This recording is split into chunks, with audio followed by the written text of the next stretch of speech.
All right, so we'll get started with the Great Barrington Planning Board meeting for Thursday, February 12th. This meeting is being recorded, and I can't remember if we have to ask if anyone else is recording when we're on Zoom, but if anyone in the audience is or online is recording, please let us know. We are holding this meeting by Zoom. As the town hall meeting room is not accessible currently. And so in an effort to keep moving our business forward, we've elected to have our Zoom meeting tonight. So we'll be doing roll call votes, board members, and as we are deliberating on information or as applicants are providing descriptions of their projects, if we could describe directions in the cardinal directions, north, south, east, west, that will help our Secretary Kim take good, thorough notes. So we'll go ahead and we'll do roll call attendance. Malcolm Fick. Here. Pedro Pachano. Present. Jonathan Hinken. Still here. Jackie Kane. Here. Randy Nelson. I'm here. And to pause there for a second, am I here? And Jeremy Iga is not here this evening. So we'll move on to our first order of business. We have 2 Form As this evening.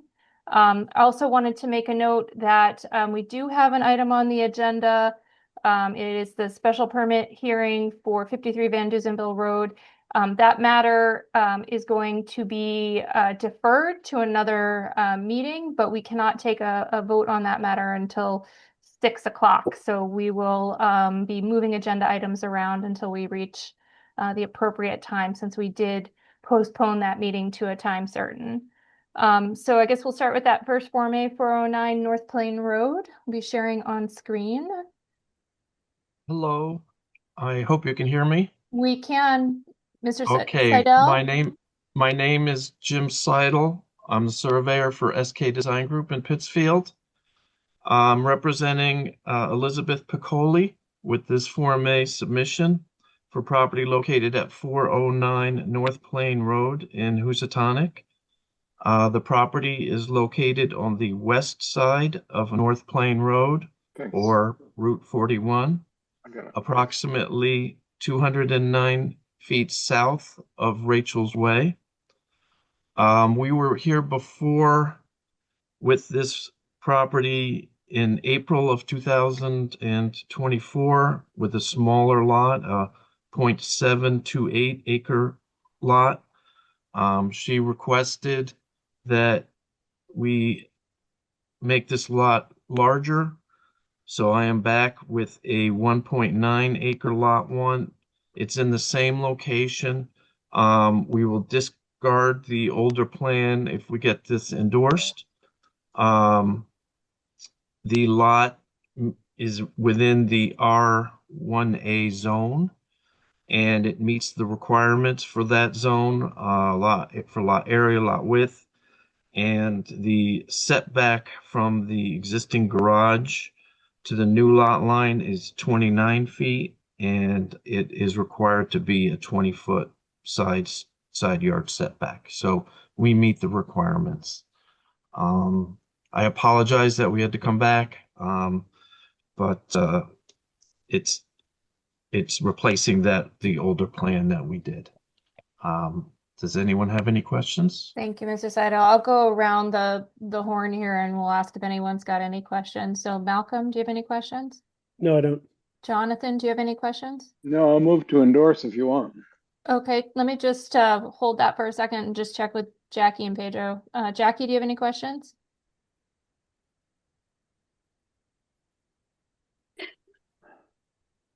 Pedro, do you have any questions? I do not.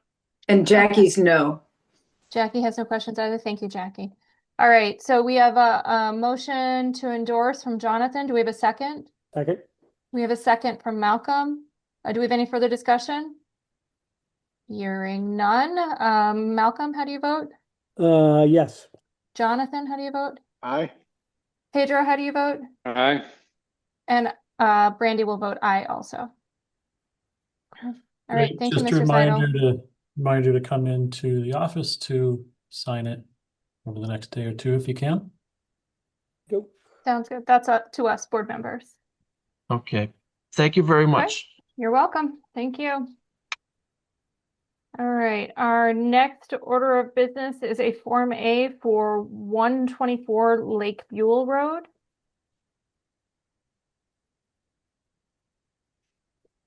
Mike Parsons is here. Great.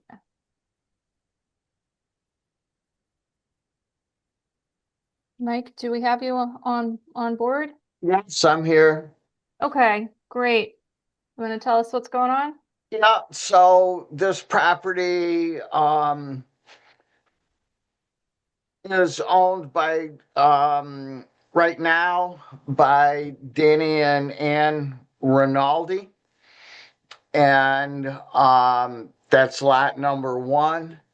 They own the accessory building that's shown at the bottom of their driveway. For those of you who are old enough, maybe you'll remember that this was all Beckwith property, and the Beckwiths used to have a little bit of a store in that accessory building. And now Josh and Amanda Seal, who abut that building on 2 sides, want to make that building part of their own property, and Danny and Ann have agreed to convey it to them. And so that's what we're doing here tonight. Danny and Ann are left with 120 feet of road frontage, which is sufficient in an R2 zone. They have and they have 150-foot lot width at the front line of their building. And if this is endorsed, their new property line will be 15 feet from this building on their side. And of course, the lines on the other side will disappear because this is going to get folded into Josh and Amanda's property. It's labeled that it's not to be considered a separate building lot, and it's specified on there that it's to be conveyed to Josh and Amanda. Okay. Let me just check with board members, see if anyone has any questions. Malcolm? No. Jonathan? None? Jackie? No. Pedro? Yeah, I was just wondering, Mike, is it customary to show those lot lines when you're conveying a small piece? Wouldn't you just kind of show them a different way, or I don't know. What's the I can't show procedure? them in a different way, Pedro. I mean, I have to show them because they exist now. And they won't disappear until after this plan is signed and a deed is given from Danny and Ann to Josh and Amanda. And then the lines will disappear. Okay. I would, I don't know. I don't know if I've ever seen a conveyance like this, or I don't recall if it's customary to show separate lot, but I mean, you're the expert. I mean, what do I know? He has to define the lot that's being Yeah, conveyed. but I would imagine you could do it with a different kind of line weight or dotted line or something else. I don't know. Well, they don't have If to this is convey. customary, Yeah. that's fine. I was just asking the question because what we're endorsing is, it seems to me, I don't know what we're endorsing exactly, really, other than that what the note says. Yeah, I From think the we're drawing endorsing- perspective, nothing's changing. We're endorsing an alteration of the lot line between the Steel parcel and the who are the folks to the north? Right? Rinaldi. Rinaldi parcel, right? That lot line is changing, and it is carving out a piece of the Rinaldi property to be conveyed to Seal. No, Yes? I Yes, understand. correct. Yeah, I understand what we're doing, but graphically, this is the only question I have. But if this is customary to your business, then This let's go is for it. this is the customary way to show the legal lots. Yes. Okay. All right. So any further discussion? Do we have a motion to endorse? So moved. Thank you, Jonathan. Do we have a second? Second? Thank you, Malcolm. If there's no further discussion, I'll go ahead and call for a vote. Malcolm, Yes. Pedro, Aye. Jonathan, Aye. Brandy, aye. All right. Thank you, Mike. Thank you so much. Good to see y'all. Be well. You as well. Stay warm. Okay, hang on here. I just lost my agenda on the screen. Minutes. Oh, yes, thank you. We have minutes. Next item on the agenda is our minutes for the meeting of January 22nd, 2026. Do we have a motion to approve as amended? I think it was only one amendment. Right. So moved. Thank you, Jonathan. Do we have a second Second. on that? Second. I'll Thank you, second. Malcolm. Any discussion on the minutes?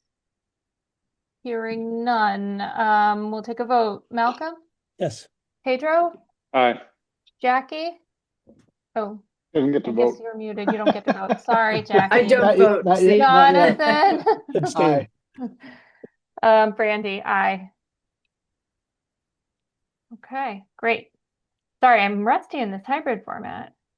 All right, so we are, as I already said, we'll skip over item number 4, the hearing for 53 Van Duzenville Road, and we'll move on to item number 5, the special permit for 263 Long Pond Road, which is review and comment to the Zoning Board of Appeals on the application from William and Marla Sherman to expand a pre-existing non-conforming residence at 263 Long Pond Road in Great Barrington per section 554 and 10.4 of the zoning bylaw.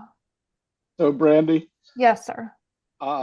I was the listing broker when they bought it, so I'm going to recuse myself. You are going to recuse yourself. Okay, and this is a recommendation, so I don't think that that should be problematic. Thank you. Are you just gonna mute, I guess? I'll just hang out. I won't say anything. And shut your video off and mute, Jonathan. Brian Sider from Foresight Land Services is here. Brian, is there anyone else on your team that should be presenting with you? Yeah, good evening. I can't see exactly who's on, but Bruce Eckerson and Rachel Hutami, the architect, should be on. Jimmy Crisp, possibly. Nope. So yeah, if you could update them, the panelists, that'd probably be helpful. All right. I think I'll do most of the presentation here if I can share my screen. You should be able to. Just as a reminder for the board and our recording secretary to refer to east, west, north, south, and not over here, over there. So Bill and Marla Sherman, they're the owners of 263 Long Pond Road, which is, if you see Long Pond here, it's sort of the northeast, this 32-acre parcel that almost goes down to the ponds. There's an existing house here by the road. It's been there a very long time, but the proposal is to put an addition on the north side of the house, the main addition, add to the north side of the house, and a few other small, a mudroom here in this corner, and then expansion of the existing screened-in porch to the southwest corner. So the reason that we're here or going to the ZBA for a special permit is because the existing front setback, if you see, this is the original 1760 structure. It's 3 feet within the 50-foot setback, so it's 47 feet from the front property line. Normally, because it's a pre-existing non-conformance, if you're doing an extension or alteration, it wouldn't necessarily need a special permit, but our proposed expansion is adding more than 25% to the gross floor area, so we need a special permit. So that's what that special permit section, I think 10.4. Or not 10.4, that's the 5.54. yes, 5.54. Thank you. So from the ZBA, we just need to go through site plan review requirements to put on this addition to the house. And so this is the overall site plan of the proposed site. There's a new barn and guest house as well, not subject to the special permit there by right.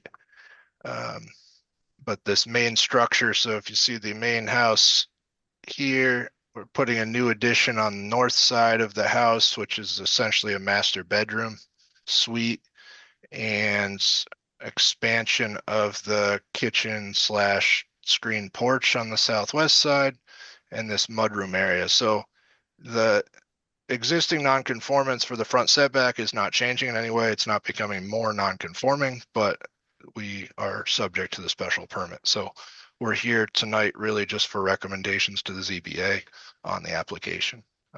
And I invite Bruce to speak. I think he has an aerial plan and then the architecture here as well, Jimmy, Crisp, and Rachel. Do you Tommy, all, so. I'm sorry, can you all see me or am I in the meeting? We can hear you. Okay, good. I'm Yeah. Jimmy Crisp. Profile. I'm a little start video. Maybe that's it. Okay, there. Okay, that's a little better. Thanks.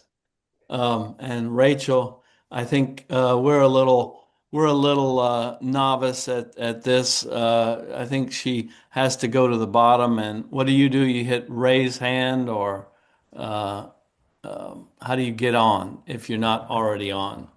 Who are we waiting for? Rachel's up. Oh, I If hear you're- Rachel. Okay, thank you. Maybe Yeah, you I'm should the just be able to one. share. I no, it's like a Brian's talking, so I'm just waiting for, Maybe I'm the one that doesn't know what they're doing. So, okay, Brian, sorry to interrupt. No, I'm happy to share. Here, I'll share it. You can talk about it if we need to. So, this is so I guess the main concern would be the characteristic of it fitting the neighborhood from the road. That would be this bottom elevation drawing. And that is facing the west side of the building from the road. And you would see now this new addition off the north side of the building. So that's really only only change. I think that would be seen from the road and the extension of the screened in porch. So if And the gable in the middle is existing. yes, So, that's existing. yeah. So yeah, we're and this like is the going, south yeah. elevation. And then I did have some other, let me see, sorry. This is the existing house from the road. So you can see the existing house is there. This will look much the same from the road. There's quite a few trees along the road also. If you go back and forth on Google Earth, you can't even see the house except for this opening. So it really won't change the characteristic of the building. It certainly meets all of their zoning requirements. Again, it's on a 32-acre lot. And we're also proposing screening along the southern side where potentially this guest house would be more visible to the southern neighbor. And then to the north, there's a row of trees as well proposed. So no new curb cuts, additional tree plantings. Most of the site is already open, some grading. The existing septic system failed, and so we have submitted to the Board of Health an updated septic plan that serves all the buildings on site. And so really, again, just looking for any recommendations that the planning board may have for ZBA. So. Thank you, Brian. Appreciate that. Thank you. So we'll start with our board, see if anybody has any questions. Malcolm, any questions for you? I actually don't know. No. Okay, no questions then. Then we'll move to not Jonathan, we'll move to Pedro. No, I mean, I just want to say, I want to thank you guys for coming because in my mind, this doesn't really create a greater nonconformity. And I'm sorry that we've got this 25% of the gross floor area uh, language in our bylaw that forces you to come in because I don't really see an issue with what you're proposing. Right. But thanks for bringing it in. Appreciate it. It's only 3 feet, right? You're non-conforming by 3 feet. Right. Yeah. Move the road. And then Jackie, any questions for you? No, thank you. Okay. So I don't have any questions either. I think your application package is very thorough, and I want to echo Pedro in terms of, thank you for being so thorough and coming in. Chris, do we need to opine on each of the criteria in 10.4 on behalf of the planning board's recommendation to the ZBA? You can do as you wish. If you feel that's helpful to your discussion, you can do so. Otherwise, you can just move right to a recommendation. I'd move Okay. to You send do a have positive a- recommendation to the zoning board of appeals. Pedro, you made that recommendation? Yes, I will move to Motion make for a positive recommendation? yes. Thank you. All right, I'll do we have, second it.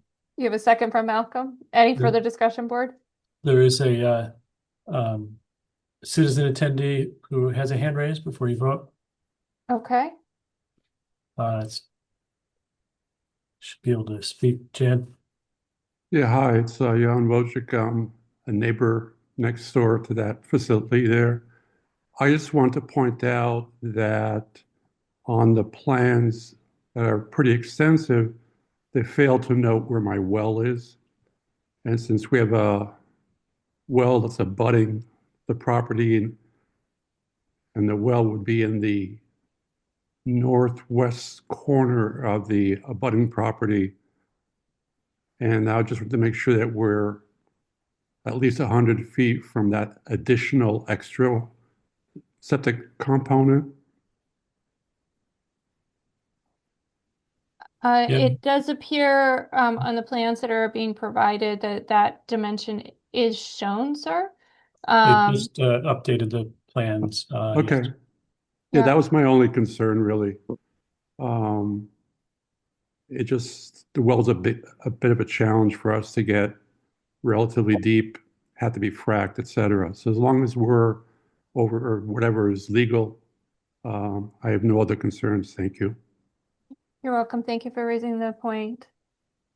Okay, any other hands, Chris? That's it. Okay, so then we'll go ahead and we'll move to a vote on the motion and second. And so we'll start with Malcolm. Yes. Pedro? Aye. Brandy, aye. All right, so we'll send that recommendation to the ZBA. Okay. Thank you very much. Okay, you, thank you. everybody. We really appreciate it. Thank you. Have a Good good night. luck. Good night. Yeah. Thanks. Right. Moving on to the next item is a special permit for 2729 Lewis Avenue. This is a special permit and site plan application from Fairview Hospital for Berkshire Health Systems to construct an addition to Fairview Hospital at 2729 Lewis Avenue here in Great Barrington. The hospital is pre-existing non-conforming use in the residential zone. We did hold a site visit at 4 p.m. and some of the members of the board were there. I do want to just, before we get into things, make sure that Jonathan has rejoined. Yeah. Jonathan, you are rejoined? Yep. Great, thank you. Kim, you'll note that for the record. Okay, all right, so Chris, is Brian here also for Fairview? I think you have here Vicky Donahue, Joe LaRoche, and Steve Mack from the Fairview team. Is there anybody else, Vicky, I should be looking for? Yeah, is Tony going to be on, Joe? He's with me. Perfect. Thank you. Okay. Ms. Donahue, why don't you go ahead? Sure. This is a follow-up from our other meetings. And my name is Vicki Donahue. I'm here as counsel for Fairview Hospital. And coming into this meeting, then we're looking for a recommendation to the ZBA with respect to the special permit that we are seeking. And we've already been to the Board of Health and to the Conservation Commission, who said there was nothing for them to opine on or recommend with. We've been to the Select Board on Monday, here today, and then we'll be going back to the ZBA on March 17th. So as the packet, for those people who don't have that in front of them and maybe listening in, then the applicant, Fairview Hospital, is the owner of the premises where the existing hospital building is located. That's known as 27 Lewis Avenue. In addition, then the hospital campus encompasses property that's known as 0 West Street, because that's the way that it's labeled by the assessors. So we currently have on the premises an 86,700 square foot hospital building. There's a medical office building, as people saw during the site visit today, that's lower to the south on the property. And in addition to the southwest, then there's the EMS building. Those two buildings there'll be no change to those. We're really dealing with the hospital building at this point in time. In addition, then it shows on the site plan, and Steve will talk about that a little bit more, the existing drives that we have, and then the change in the driveway configuration in order to accommodate the new building. I guess, Steve, it probably makes sense for you to jump in and start talking about, with the plan on the screen, to be able to identify the new building and the connectors to the existing building, so that people can get a sense of the layout on the ground for those who have not had an opportunity to see the site. Sure. Good evening, Steve Mack from Foresight Land Services. I will share my screen if that's okay.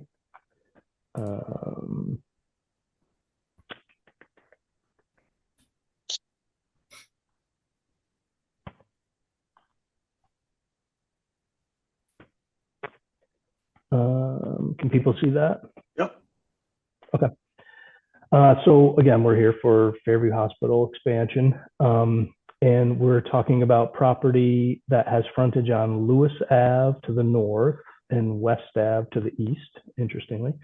The property consists of just about 15.5 acres, and it encompasses 2 zoning districts. So the majority of the property, including all the buildings, is within the zoning district R2. And then there's a small portion of frontage on West Ave and an out parcel on Lewis Ave, which are in the R1A zoning district. Those are just over an acre in size total in the R1A district. The existing property slopes from west to east downhill, and there are no areas subject to the Wetlands Protection Act, no wetlands, no floodplain. There's no areas mapped under the Scenic Mountains Act, and no endangered species mapped on the property. Currently, the property has 2 main curb cuts. There's one main curb cut on Lewis Ave, which serves all of the service deliveries, maintenance, and emergency room vehicle, which is here. And then there's also part of that curb cut accesses through the site to the main parking lot to the south, which is here. Additionally, there's the West Ave access, which is located off of West Ave, comes up the hill to the main parking lot and the front entrance of the hospital.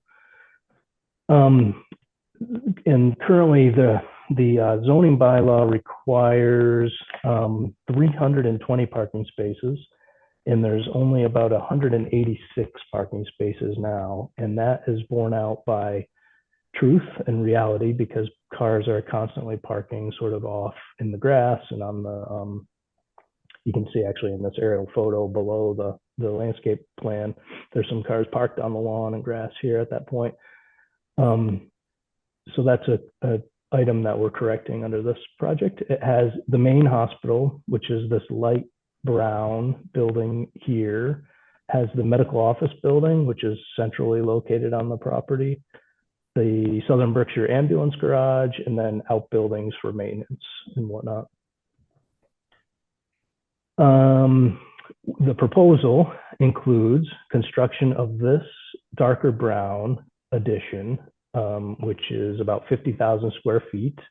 It's 44,000 square feet on 2 floors, and then the connectors comprise the additional 6,000 square feet.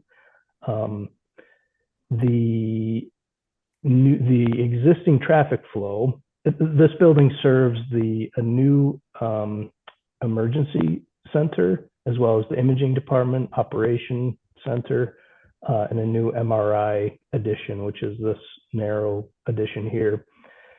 And the new entrance to the property is going to be through the adjacent applicant-owned parcel, which is located just to the east of the existing entrance here. And that means that the existing service entrance will be used for just that. It'll be deliveries and service vehicles only. This little stub of driveway that exists that goes all the way through will end, and that will be for pedestrian access to this new courtyard and building entrance here. So the new entrance will serve ambulance bay, two ambulance bays here, and then the new parking here. So I was talking about the parking. We're going from the 186 parking spaces with 320 parking spaces that are required, and we'll have 343 parking spaces when we're done with these 2 new parking areas here. And this property is served by municipal water and sewer. There's connections both on Lewis and West.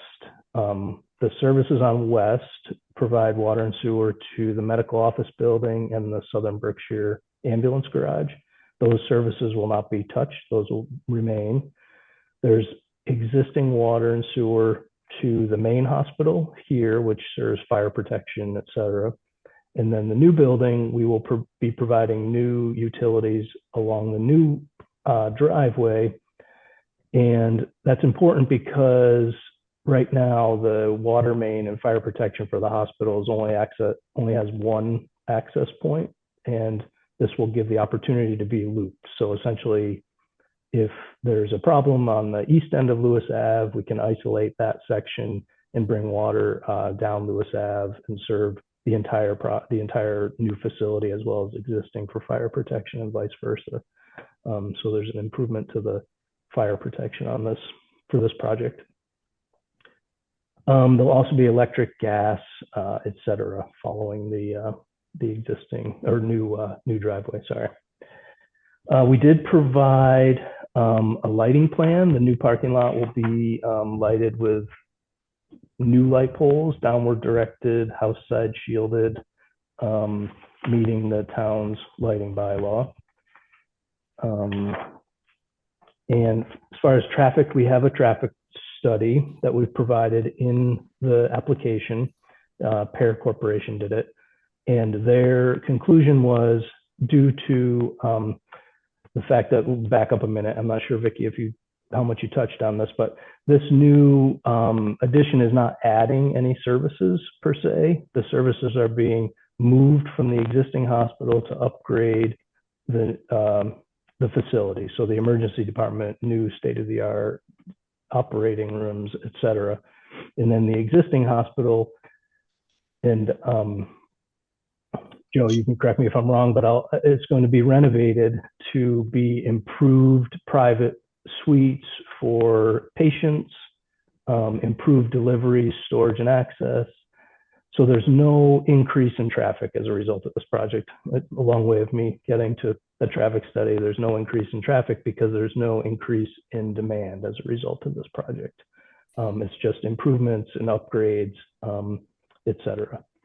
And let me just interrupt, Steve. So we're moving the emergency, the operating, all of those things that are going to be coming over from the existing hospital building in expanded spaces. And then Steve can show on on the southerly side where you see the little tail coming out of the new building, then that's where we're going to have the new MRI. So that we have imaging already there, but that actual use for MRI is something that will be accessed by people that now have to go to Pittsfield. Yep. Sorry. So that, yeah, that's right. The traffic study did indicate that the minor couple of cars that might be affected by that is included in the traffic study. And I think that is it from an engineering site point of view. I don't know, at the site visit, we looked at the elevation views, and these are the elevation views. They might be interesting to look at.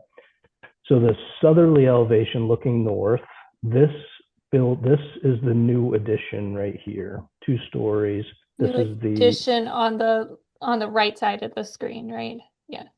right On the right side of the image. We're just trying to describe it a little bit more for the sure. minute. Yeah.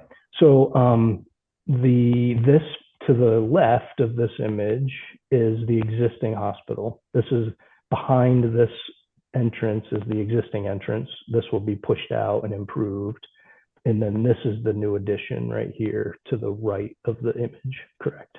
And then this little sort of symbol here is a new canopy for the emergency room entrance. And then this elevation view is looking west at the east side of the new building. And this is the new emergency entrance.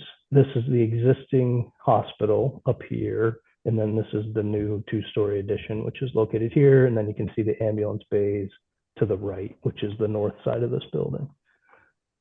And then this is similarly on the left side of this image is the new addition here, and then the existing hospital building to the right of this image. And that's looking at it from Lewis. Correct. Yep. And then this is within the courtyard. So if you're sitting in, we were in the conference room today, looking out the window, and this is what you would see from that view. So 1-story building. So that is an overview of the project from my perspective, and I'm happy to answer any questions.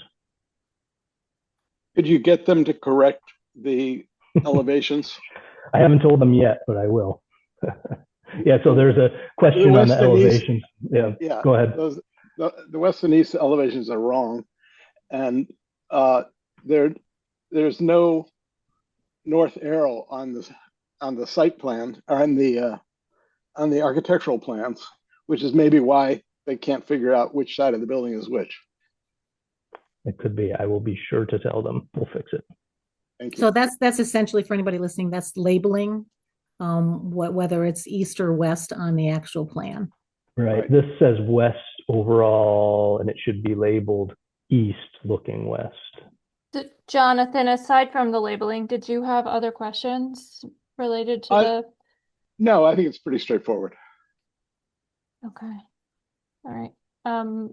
Malcolm, did you have questions? I do not. They were all answered. Jackie, do you have questions? No, they were answered at our site meeting. Well, okay, I guess I'm concerned. I was not present at the site meeting, but if there were discussions and questions asked at the site meeting, I think we need to raise those here in the public meeting format. Usually at the site visit, we are learning how the building is going to fit on the site and sort of seeing it on the ground, but we want to raise those questions here for the public record. The question I raised was from the when we went inside and we were looking out to see what the new building would look like from that perspective, and it was described at this meeting. Okay. And I was concerned about cut and fill and whether the current ground would be used, and it is. So that was the answer I got. So say that again, Malcolm. You had I was concern concerned about how about, cuts and fills were managed? Yeah, I was concerned about what the ground level would have to be for the new structure, and it is what it is. They're not going to have to fill anything for that. what you observed as cut in the field will remain unchanged. Is that what you're Yes. saying? Yes. Okay.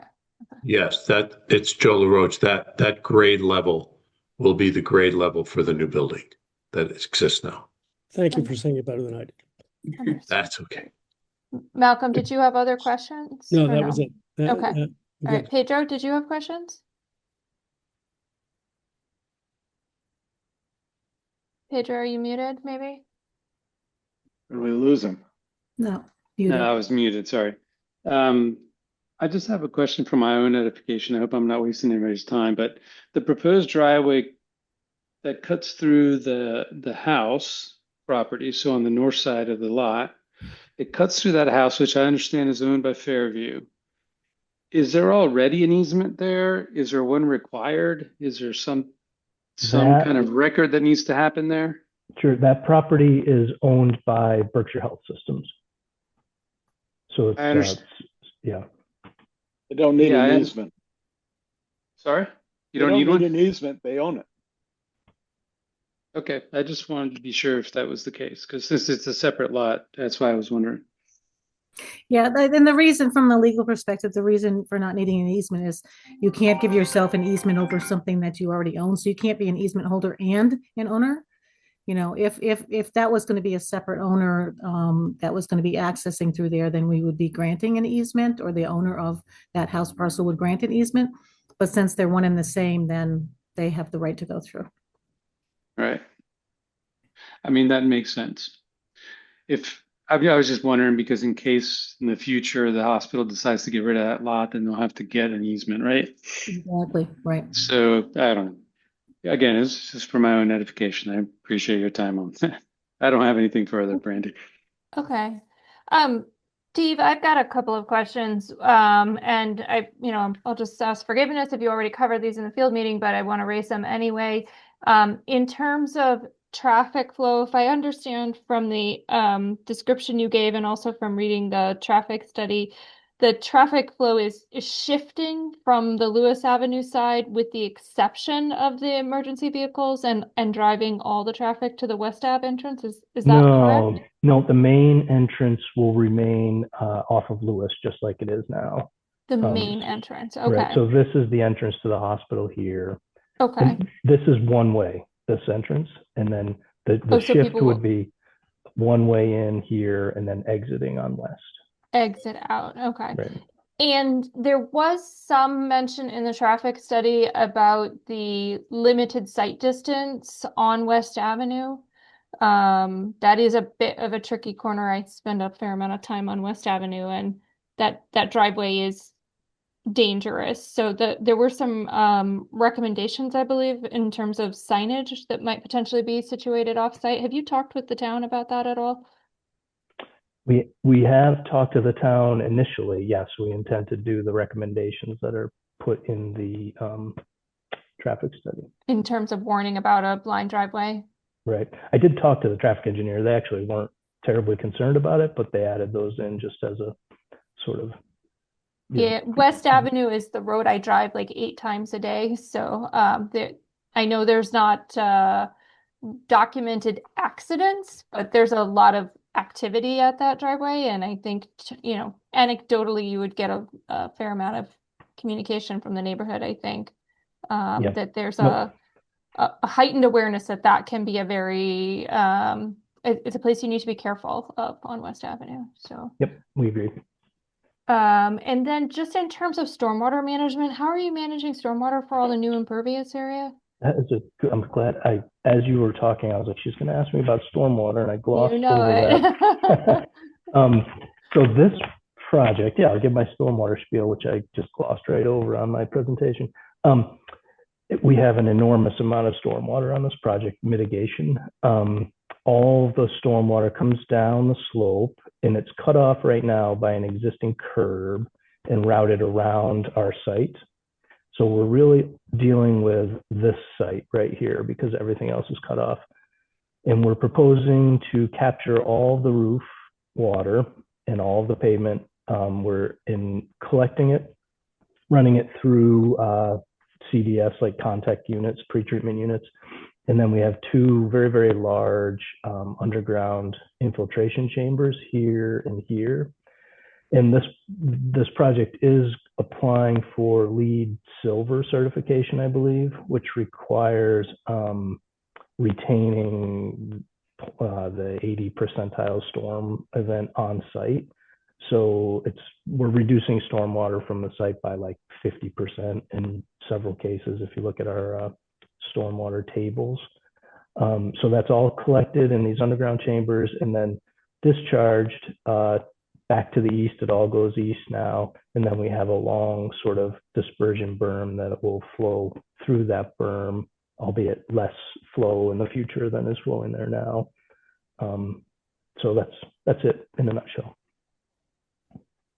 I guess I'm just a little concerned that that hillside, there's a lot of water that sort of flows through the ground there. What did your soil testing show in terms of capacity for infiltration?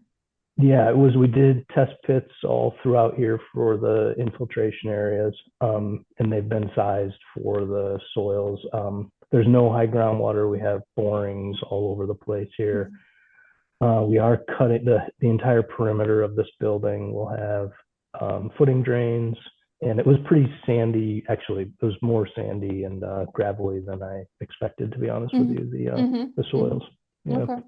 And actually, it is a lot of water that comes off this hill, but it really disappears before, you know what I mean? Like you go out there after a rainstorm and this flat area here is not really wet, which is surprising and bears out the fact that it's the gravels and sands underneath. Okay, great. Thank you. In terms of parking, I didn't do a parking count. Did you have a parking summary in your plan? I was just curious if you're meeting the ADA requirements for 20% handicap parking. We did, yeah. With that new parking that's being added, that's like 100 new spaces. So what, you have 70 spaces that are. I don't think you need 20% handicap spaces. No, that would be medical? Electric vehicle.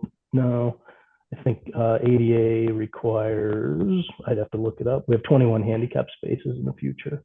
I'll double check that though, but I don't, yeah. We do have, going back to the percentages, we do have EV ready spaces in compliance with the Massachusetts requirements. Yeah. Okay. And Chris, did you talk with the applicants? The way we normally do this is we'll make our special permit recommendation and then they'll come back for site plan review in case there are any changes that happen through the special permit process. Is that how we're handling this as well? Generally, yes, board. You usually provide a recommendation to the special permit granting authority, utilizing your site plan review criteria to guide your thinking and to identify any issues that you might see on the site plan. And you can provide those recommendations both to the applicant and to the Zoning Board of Appeals along with your special permit recommendation. Sometimes when a plan goes to the granting authority, there will be further changes at that point. And so this board will withhold its ultimate site plan endorsement until all of the final details are done at the special permit level. And then at that point, assuming the special permit's granted, then the site plan review approval becomes essentially a by right approval, and you're just looking at the details and the specifications and the questions that you raised at this point. That's been your procedure. There's no requirement one way or the other, but it seems to work well in the past. There are a few things that I've seen in my review that are not in compliance with the zoning bylaw and site plan, namely the lighting. And this may be missed by the applicant team, but Section 6 of the zoning bylaw has lighting standards now. It requires 3,000 K or less on the lighting, dark sky compliant. I didn't see. I saw 4,000 K in your photometric plan. I didn't see a design of what the light poles looked like. So there may be some additional details the planning board wants to see there. And you haven't really touched on landscaping, which is something that you usually cover quite extensively in your site plan review. So I'll Yeah. just raise those points before you. Thank you for Right. raising the lighting when I was not there yet, but I agree with you. I wanted to just make sure that that was in conformance. And Steve, if you don't mind checking the handicap parking, it's rattling around in my head that there is a higher requirement than the 1 per 25 on handicap for the hospital use. Okay, I wrote it down. I will check that. And so did you want to describe, or has the applicant provided some sort of landscaping? I see a bit of screening on the illustrative plan that you provided.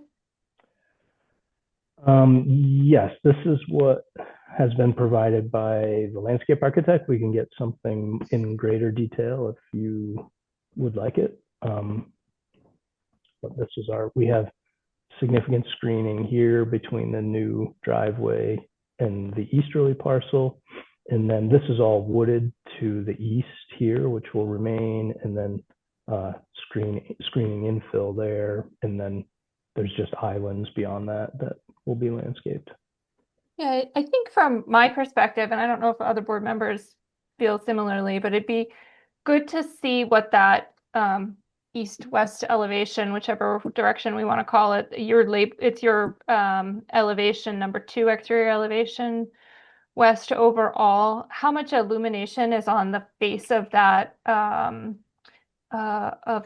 facade, and then what is proposed in terms of screening east of the parking lot, recognizing that there is some, woodland, but you're abutting the residential uses there. And so just wanting to be sensitive to the neighbors that may see an illuminated building with that facade being closer to them. Okay. And finally, a detail that wasn't clear to me was the functioning from a patient perspective, somebody coming to the hospital, entering from Lewis Avenue into this one-way in, one-way out. No, it's only one. Circulation. It's a two-way in. Right. And one way in on off of Lewis. West Avenue is still going to be two-way. So maybe that could be explained a little bit more. And if one were to enter from Lewis, is that just for emergency room visits? And how would one access the main entrance of the hospital if you're stuck down there kind of at the ER level? It seems a bit, people might need a little bit more guidance. You can still access the existing parking lot. Yep, that's my question of how they're going to get people around and site circulation safely. And yes, the driveway will continue along that medical office building and back up into the existing parking lot. And also the main entrance drive on Lewis Avenue right now on the west side of the hospital, existing hospital, will remain open, even though we'll only have service vehicles there instead of emergency vehicles, but they could still continue through along the west side of the hospital and into the main parking lot as they do now. Thanks, Joe. And so to that point, Steve and Joe, if there is an intention that a patient or a visitor would enter off Lewis and continue sort of wind their way through the parking lot, is there an ability to provide for a dedicated driving lane through? Because places where you have driving through a parking lot and a lot of traffic coming in and out of that lot, that's just a recipe for conflict. So I wonder if there's a scenario that, Steve, you looked at that isolates the through traffic, allows them to pass through the area without that potential for conflict with the folks that are parking and then walking into the various services that the hospital has. Yeah, I mean, the intention is, and it's going to require wayfinding signage internally, is that you would come in here and go straight through this way You come and in around where? and out. Sorry. I'm sorry. Yeah, sorry. You're right. I violated your one rule. You come in off of Lewis Ave on the new curb cut, and you would head south, and then you would follow the curb line to the east, and then you would come around again needing some wayfinding signage, and then you would pop out on the main access off of West Street to the hospital. So that's the intention currently. Makes sense. Okay, great. All right. Anybody have any further questions? Board members, Malcolm? No, but with that explanation, I can see even more and more traffic taking the West Street entrance. Yeah. Because that's going to be winding through all the parking lots to get up to the upper level. Most of it, Jonathan? yeah, most of it comes in now anyway off of West Avenue because that's where the parking is. Yeah. No, I have no questions. Pedro, anything else? Yeah, I did have a question I forgot about earlier. This is for the board and for Chris, do we have any kind of guidelines for building a driveway that has this much activity? For getting 1,500 trips into the hospital and from West Avenue. Is there any guidelines? Like if we had a roadway, it'd be considered a major way. Is your So I'm just question about wondering- dimensions of it or? Yeah, just the size of it, Yeah. I don't know, the size of it, yeah. It's, Are there any design guidelines for Well, let's designing a let's driveway that gets this much activity? Let's let Steve respond. Sure. So it's one way. It's 20 feet wide with 2 1-foot gravel shoulders. So it's just effectively 22 feet wide. So it would meet any design guidelines for a one-way road, certainly for the amount of traffic here on this site. Yeah, I was just wondering if we, as a town, as a board, had any guidelines for driveways. That's what I was wondering. Believe we do, yeah. There are driveway guidelines in the town code. This will require a driveway cut permit. This will require a curb cut permit. Mhm. So they'll have to design it in accordance with that or seek some variance from that. As Steve described, it may be wider than typically allowed. But certainly, this has to be wide enough and strong enough to hold ambulances and fire trucks. Right. So, and we designed it in mind, if there was ever a problem with the other 2 driveways, this has the proper width that it could be used as 2 lanes. Yep. If it had to.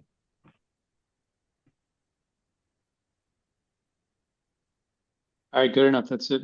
Randy, thanks. Okay. Jackie, anything else for you? The only thing I was going to ask, you asked, and it was follow up on the lighting. So Okay. that's great. So we'll see more in the future when they've gotten further along in Yeah. their design. Mm-hmm. Okay.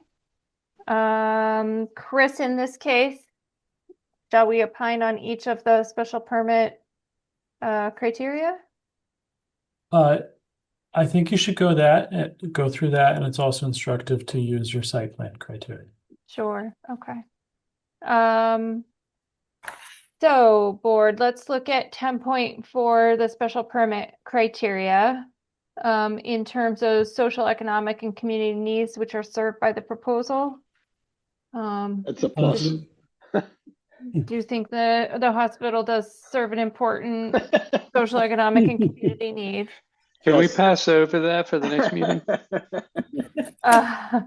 Traffic flow and safety, including parking and loading. So we did have a few questions about parking that we'll get some additional response on. The number of parking spaces does seem to be increasing and more aligned with our code.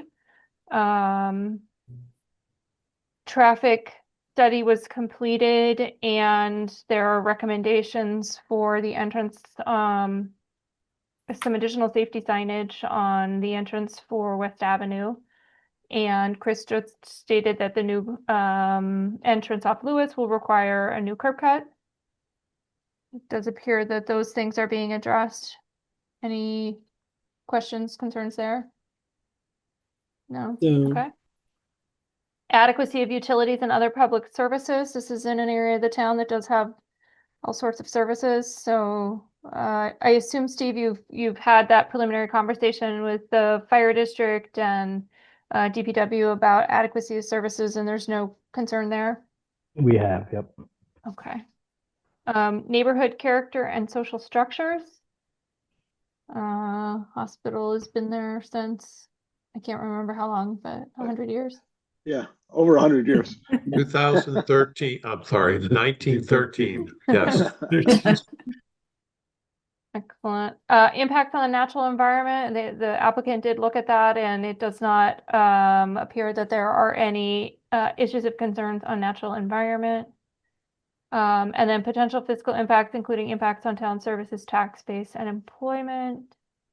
Positive. Yeah, I think it's a net positive for the town also. Thanks, Malcolm. One All thing they right. mentioned, Brandy, Yeah. is that they had upgraded already the power that is accessible on the lot The in the emergency, past. emergency power.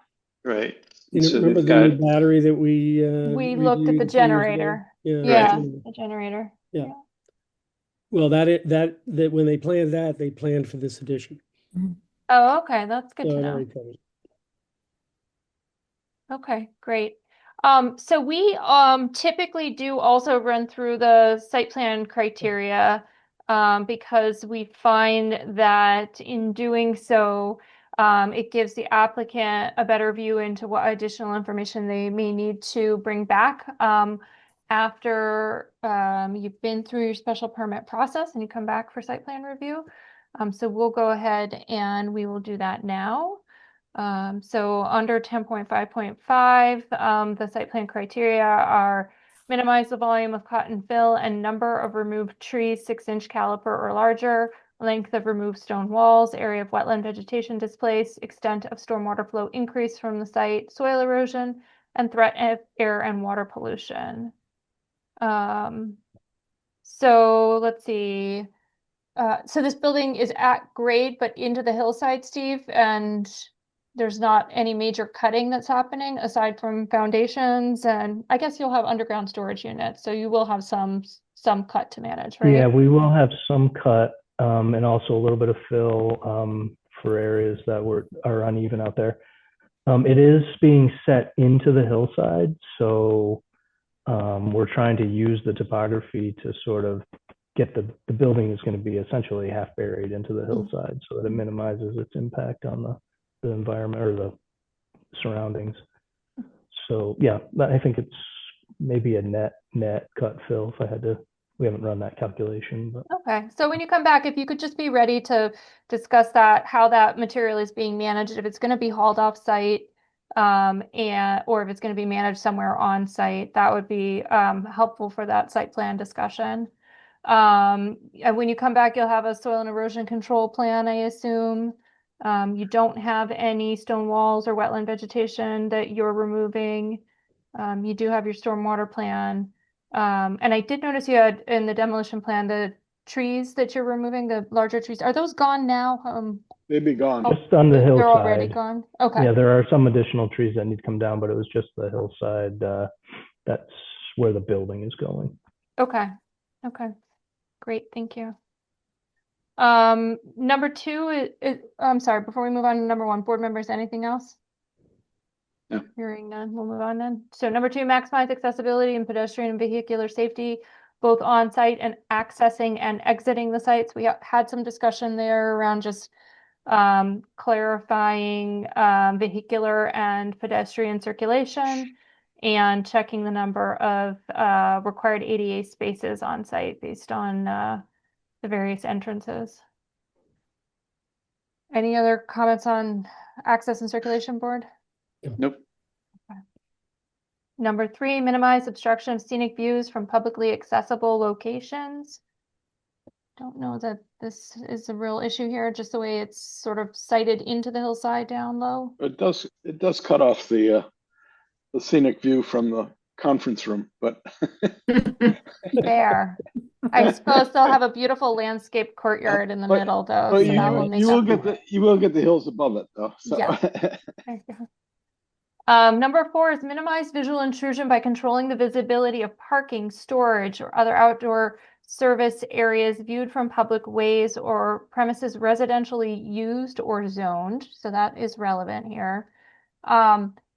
Steve, it may be too early, but are there going to be separate areas associated with this building for sort of those backup house operations like waste disposal or loading, laundry services, anything like that? Well, the plan is to use the existing dumpsters and refuse areas just because we're Okay. not increasing the sort of demand that, hardly at all.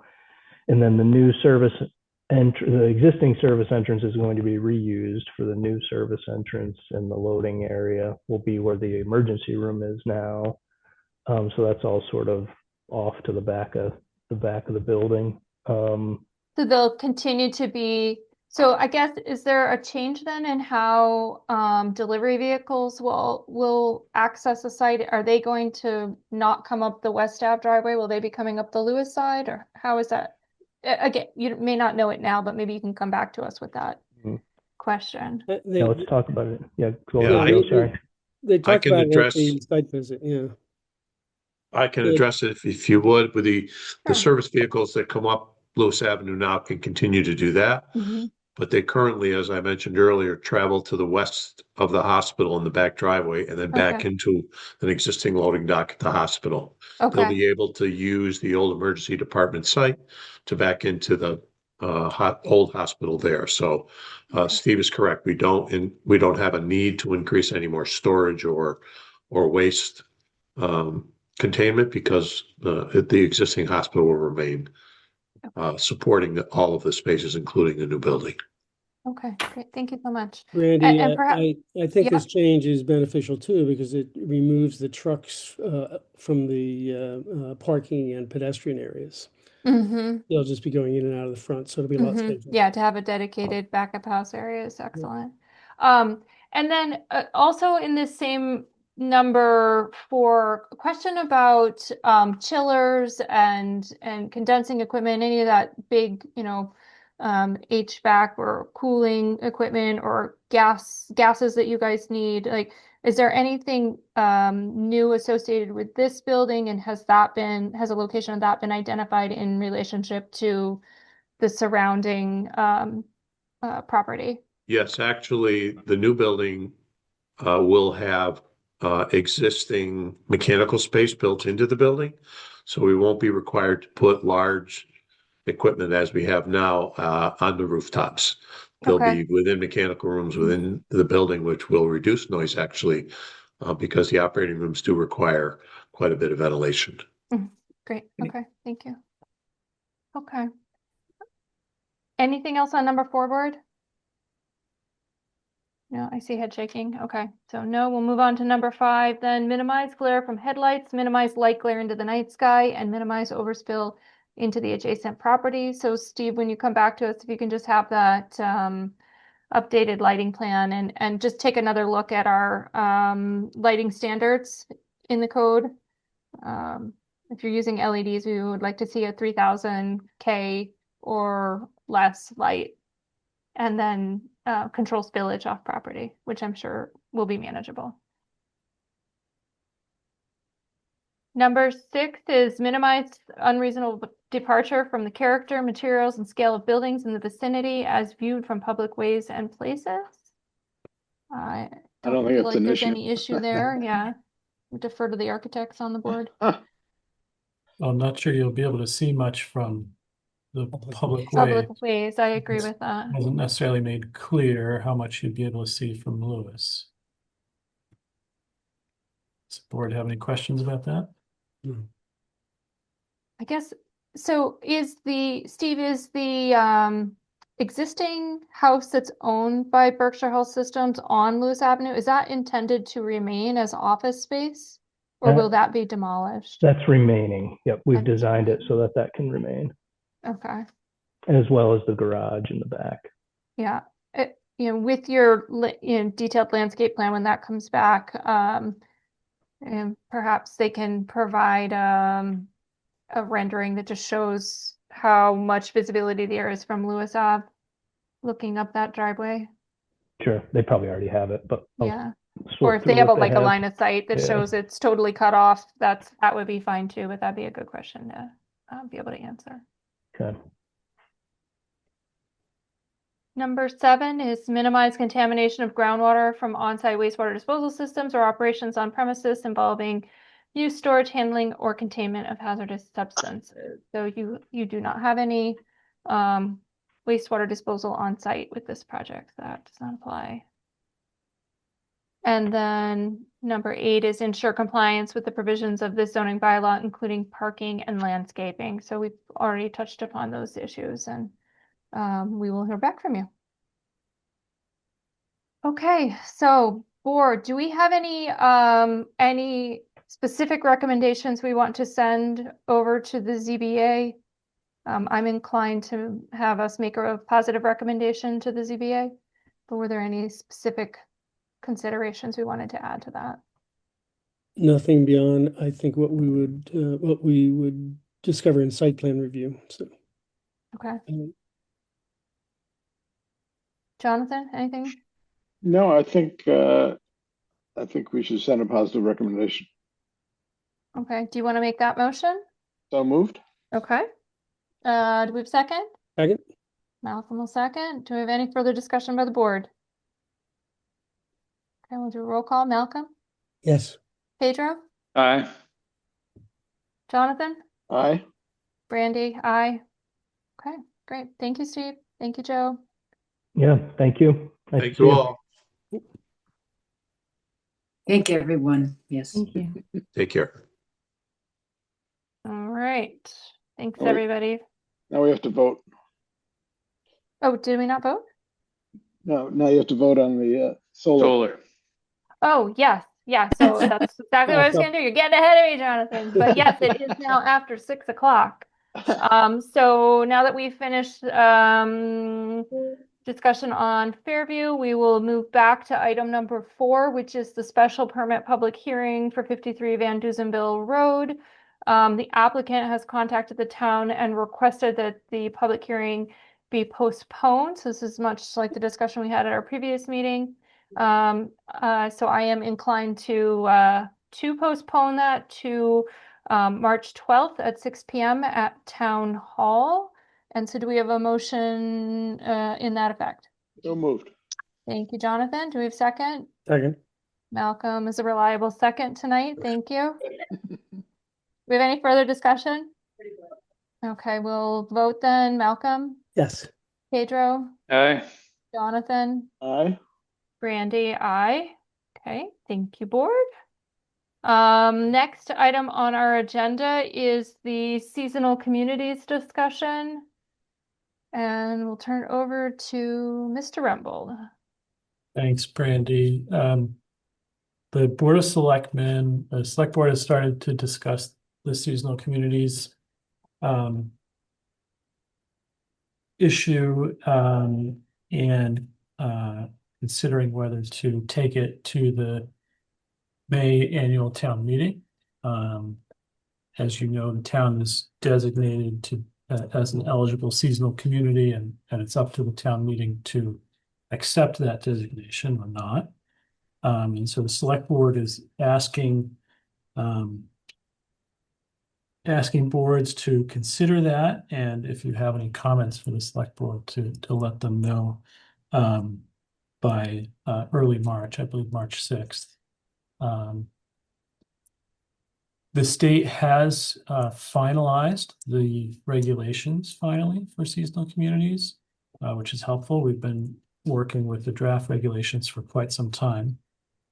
And about a week ago, the staff from the Executive Office of Housing and Livable Communities held an excellent webinar, very informative webinar, I thought, for Western Mass communities who are eligible to be designated.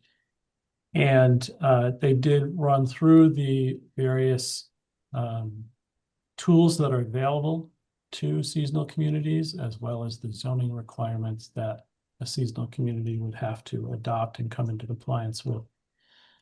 And I believe they said 24 months after acceptance at town meeting. So if we accept it town meeting this year, then the zoning would have to come into compliance within 2 years, I believe they said. I did send you the links, I believe, to the new to the final regulations there, as well as the PowerPoint that the Housing and Livable Communities staff presented last week. And I think those things are both very helpful. Thank you, So Chris. this is the point in time where if you have any comments, yay or nay, or pro or con for the select board, you can start to think about that. Yeah, try to answer any questions you might have. I did not get a chance to review the seasonal communities packet, but I would like to definitely keep this on the agenda for our next meeting too. And maybe others have read through that whole packet and have some initial comments, so I'd invite them. But I think we should have this at least on one more agenda. I'd like to echo what Chris said about the seminar or the meeting. It was just really engaging, and the presenter was really on top of the case, and he'd been asking and everybody seemed to be asking all the right questions. But ultimately, I'd love to hear everybody on the planning board's response to what was said. I could learn a lot from you guys. Well, I mean, I guess I'll start it unless Malcolm, I saw that you were about to speak. No, I mean, after going through this stuff and attending the webinar and everything, there's only really two things I think that are going to really affect us or that are going to have any kind of impact if they are adopted. One is the ability of the trust to help out people that meet a higher standard or higher threshold of AMI, so that there's greater population of people that they'll be able to affect. And the other thing really is the increase in the residential exemption. If the town ever does adopt a residential exemption, it can go up to 50%. Currently, the state has a limit of 35% of valuations for the exemption. It can go to 50%. The rest of it, I mean, it seems so bureaucratic. There's so much red tape. There's just so much filing, and it's on a yearly basis that I don't really see that it's going to incentivize much. As far as the tiny house thing goes, I mean, we'll have to have a discussion because tiny houses and building on smaller lots and all that stuff might have an effect on our zoning. So at some point, I'm sure Chris is going to prepare something.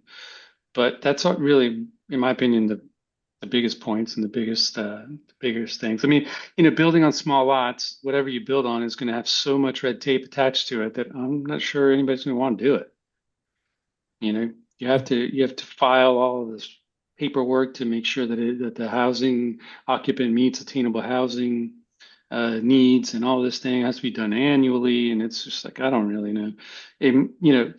Things like this would work, especially out here, if they just let you build it. Right. And I think it would be much more effective if people could just build, maybe the limits are on the size of things you can do on undersized lots. But to put all these income requirements and everything on there, I just don't know that it's going to have any effect. What Pedro is referring to is one of the zoning requirements is to allow development of substandard lots. That means that a lot that not less than a quarter acre in size, but in any zone, if you have a lot that's not less than a quarter acre in size, that's substandard for that district, you still have to allow it to be developed.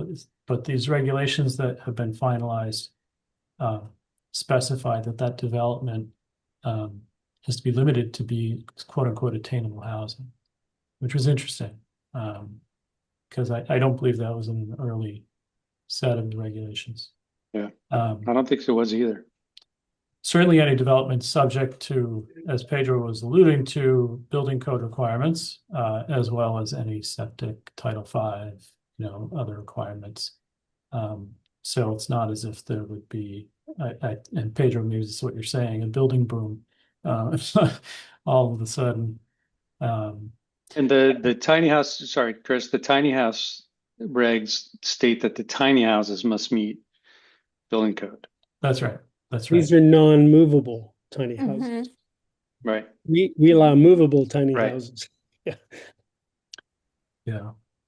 And then I did submit an application to the Berkshire Regional Planning Commission for DLTA funds, District Local Technical Assistance Funds this year for hopefully BRPC assistance.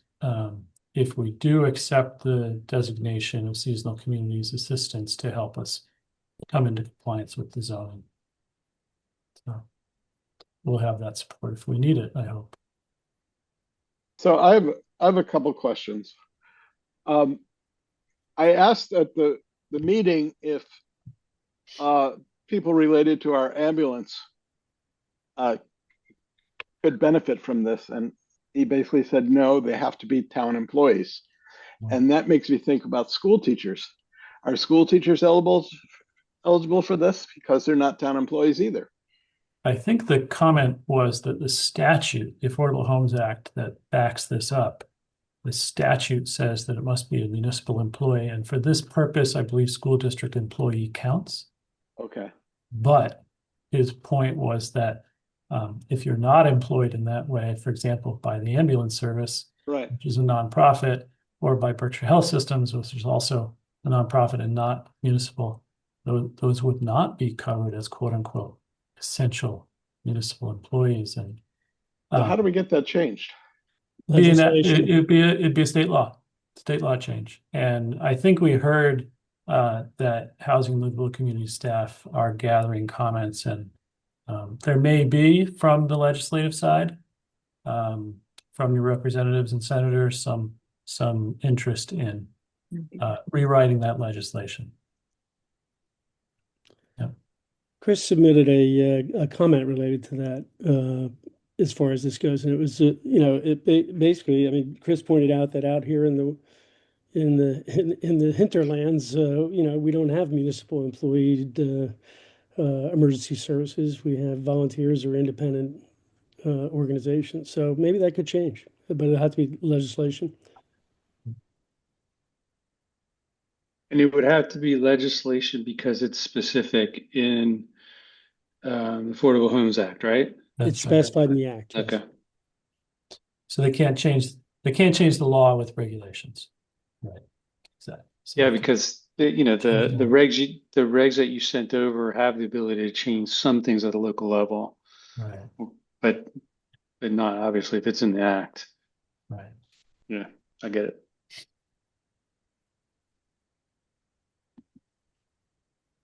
Malcolm, you gotta have more. Come on, you gotta have more on this. No, I mean, actually, your comment I thought was pretty good, Pedro, but it brought to mind maybe we can look at these zoning changes anyway and say, would these benefit us? To allow affordable housing on undersized lots and take a look at non-movable tiny homes for the same purpose. Well, technically, the non-movable tiny home is just an ADU, right? It could, but I think they're looking at it as a primary. Yes. Yes, it would count as a primary residence or a principal. Got it. Yeah. Which could, so I mean, like calling it a tiny home, that's the thing. I mean, I think when we were discussing the tiny home thing, I had the same comment. It's just, it's just a marketing term. It's just a small building. That's all it is. Undersized house. Yeah, it's right. It doesn't make any sense. I don't know. Again, it's like they put all these impediments to housing production because they're targeting one income bracket or one income culture or class, however you want to put it. And I just think that when you do that, it just creates massive disincentives with the amount of bureaucracy. Nobody, I mean, especially out here where we live in this kind of quasi-libertarian area, where people just want to be left alone to do what they want. That means, very few people are going to be inspired to fill out applications every year and get into people's incomes, to verify them. That's a good question, though. does the burden for that reporting and monitoring, does that fall to the town? Like how is that controlled, right? And does Yeah, that have an effect on our building department's capacity? If it's reported to the building department or? no, the regs state that it's to reported to the executive office of livable communities. If unless I'm misstating, I think everything has to be reported to Ed Augustus. Okay. He's gonna be busy. Yeah, it's gonna be Yeah, busy, he's gonna be or busy. maybe not. Huh. Okay. Any further discussion on seasonal communities, folks? So in the next meeting or the meeting after that, we should prepare to forward And some comments to comments, the the select board. board. Yep. Yep. Chris, do you know if that presentation was recorded and is available to watch on YouTube or something? I can't recall if it was recorded. I'll follow that up. I do have the slides and You put the slides in the information packet, right? Yeah. yeah, Okay. let me look for his email and see if it was recorded. Sometimes There- the there- narrative, there are a if lot you of didn't just read from the slides, it might be useful. I don't recall there being a cameraman there. it was It but was as Jackie filmed. said, there was a lot of questions and answers. So that might be interesting for you to listen to. Okay, thank you. All right, so we'll go on to our next item, the open space and recreation plan discussion. So we're gonna have our next meeting. Chris will be on open space and recreation plan. That's right. So your February 26th meeting turned again to concentrating on the open space and rec plan. That meeting will be thematically focused on agriculture, farms, farmers, and food items as it relates to open space and our open space plan. So Seth and I are sending out some notices to folks in that sector, and hopefully folks will be able to join us, including the Agricultural Commission, which will be fantastic. We are considering also for your March 26th meeting, another focus on open space and recreation plan with a focus on parks, playgrounds, and like active recreation, playing fields and things like that. So we'll be sure to invite the Parks and Rec Commission and stakeholders and folks from that group. And rock climbers too. Are we able for next meeting to have, I'm not sure who handles social media for the town. Are we able to push that out at all through Will social? do. Yeah. Okay. And okay, good. Anything else on open space and recreation, folks? All right, next item is Brandy, just Yeah. one question. I'm just wondering about, is that it for the OSRP? Do we have a chance to talk about trails and biking and connecting Housatonic to Great Barrington via X Road or bicycle trail, this or other? I mean, there's a lot of the connectivity that we were talking about. Will Yeah. that come up? I would assume that would fall under the active discussion in March, the March 26th Sorry, yeah, discussion. that was the thought. Yeah. Yeah. Okay. Yeah. And if you have thoughts on outreach and engaging groups, and do you have some of the background information? Let's see, what did we do? A complete streets study a while ago. I think there was a sidewalk connectivity, sidewalk gap review that was done a couple years ago, Chris, wasn't there? But I know there were lots of questions that were mentioned on the original survey about people saying, well, can we get connected via this way or that way, or who's along Housatonic or not along Housatonic? Yeah. What do we do? I think what it signals is that there's a desire to have that connectivity, right? And to like narrow down where that connectivity is happening could be helpful in helping plan connections. I don't know that we're going to get past the planning phase with this exercise, but we would identify future projects, like, Yeah. Planning for connectivity between this point and that point based on that feedback. That's my sense of it. And I also think it might be setting up the master plan too down the road. Absolutely, absolutely.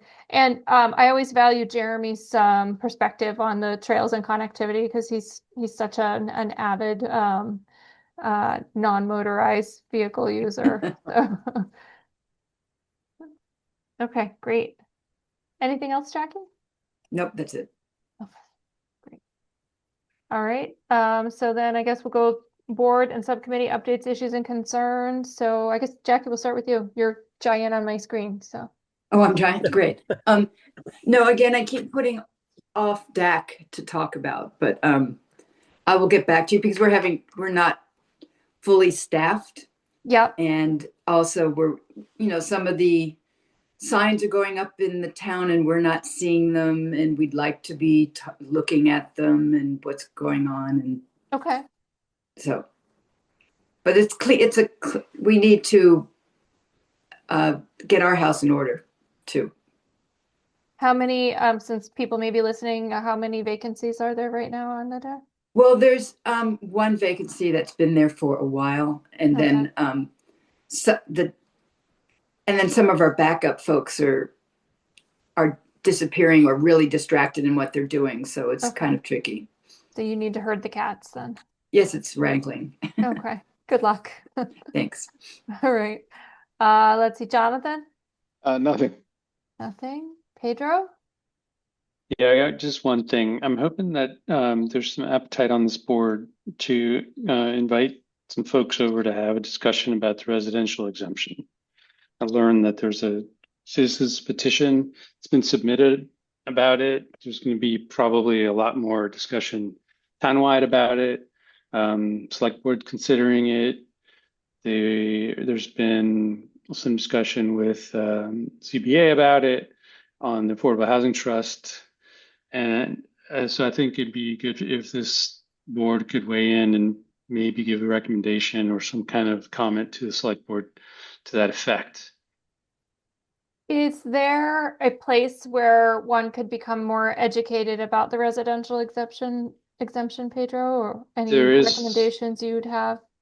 There is a website that's being populated with information on it. Mm-hmm. I'm happy to have private discussions with anybody on the board to walk you through it. But that would be the purpose of inviting somebody to come in and give us a small presentation on, what it is, how it works, how it will affect the town, who it will affect, and then to have discussion. Mm-hmm. Is it a live site, Pedro? It is, but it's not yet complete or fully populated. So if you go to it, there's really not much there. Okay. That'll be helpful. It's just a, citizens group that's putting together all this information, and they're working on it. Do you mind just keeping an eye on that, and then you can update us, at the next meeting? But I'm not opposed to, hearing more information. So perhaps our early March meeting, if there's some capacity on the agenda, let's keep that in mind. Okay, sounds good. Is that timely enough, Pedro? I think so. Okay. I'll send the you. select board was looking for feedback, weren't they, by a certain date? Yeah. I think they Oh, determined the designation in November, but there is going to be some discussion for town meeting because there is an advisory vote. And then there, attached to that advisory vote, there'll be an ask for an allocation to implement it if it is enacted. So, people need to be informed about it, and I think this is a good forum for that. Okay. Great, thank you. Malcolm?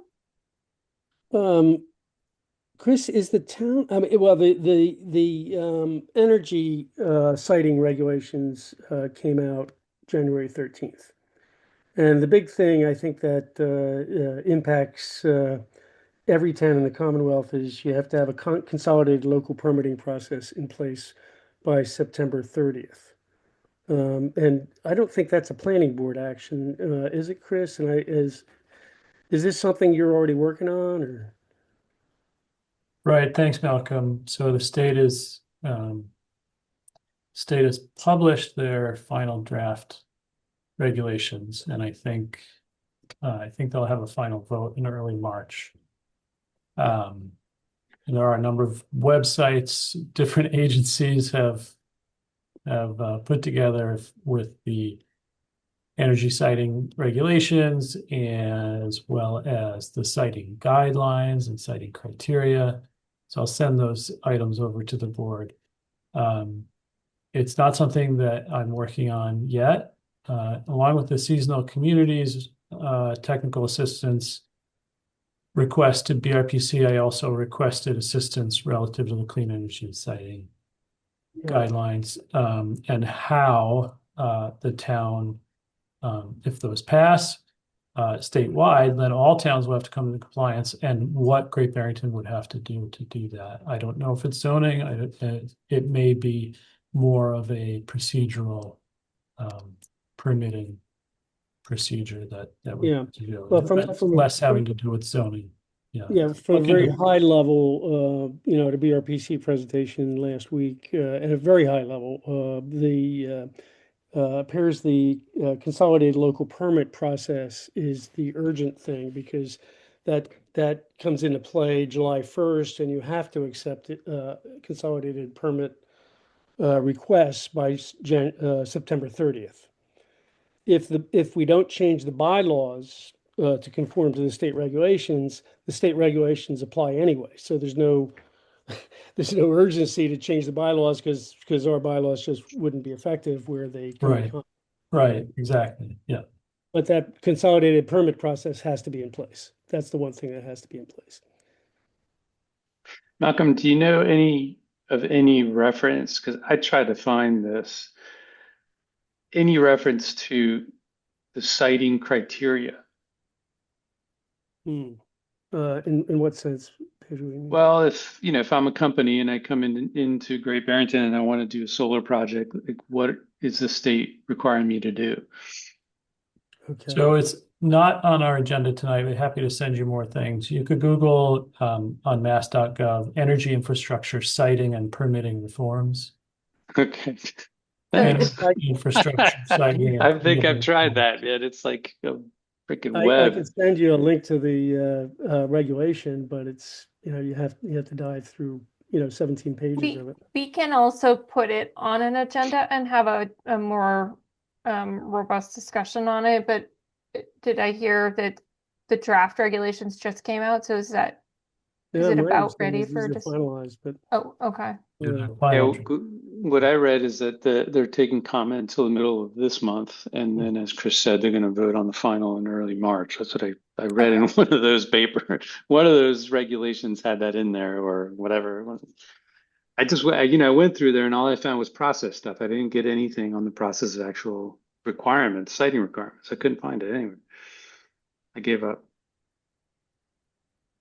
Well, if anyone's I'll doing try any again. homework, we can share information. Yes, please. All right. Anything else, Malcolm? Nope. Okay. I don't have anything, and I do see that we have had a couple hands go up and down, so I'm not sure if folks that put their hands down, if they want to put their hands back up, but we do have citizens speak now, and Chris, you see Vivian's got her hand raised. Thank you. My question is about the February 26th Farm Summit. That's going to start off with the planning board hosting, and then I guess move on to other things at your more regular meeting.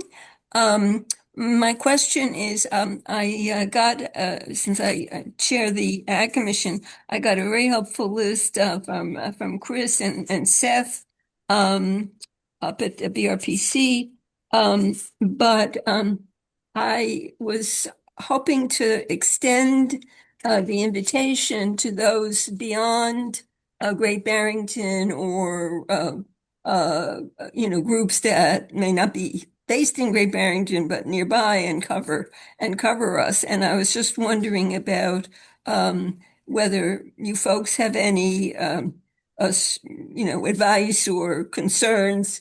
If, for example, since it's going to be a hybrid meeting, And I don't know where is it going to, or is it going to only be on Zoom now due to the problem at town hall? I don't, that originally Vivian, yeah, we don't know, but hopefully we will be at town hall and be in a hybrid format. So, but we will certainly let you know as soon as we can about the location. well, definitely hybrid, or I'm not going to be there. Or I'm not able to go to an in-person meeting. But there are others who are not in town or ready to be able to be here at 5 o'clock. And I think that they would have experience and relevant insights to share in these breakout groups that are going to be part of the summit. And I was wondering whether the invitation can be broader, not to, dozens of other groups, but maybe to, a reasonable number that aren't local. Well, it is a public meeting. Yeah, it's a public meeting for attending, but would they be included in the breakout groups? Not totally sure how we're going to work breakout groups, Vivian. So stay tuned. I think people who can assist the planning board in the town with open space planning relative to agriculture, that would be valuable if they could attend. Great, because that's what I'd like to do, and I'd like to relate the issue to the larger issue of the increasing need to focus on uh, regional and local sources of food, considering many of the impacts of climate change on our major sources, of which I think 85% of Massachusetts food comes from in the Midwest and on the Pacific Coast. So that's an aspect that I would like to include personally, and I'm sure others on the Ag Commission, but there are those who are out of town who have very relevant experience beyond us on this. Thanks, Vivian. Okay, great. Any other citizens speak? Just go ahead and raise your hand.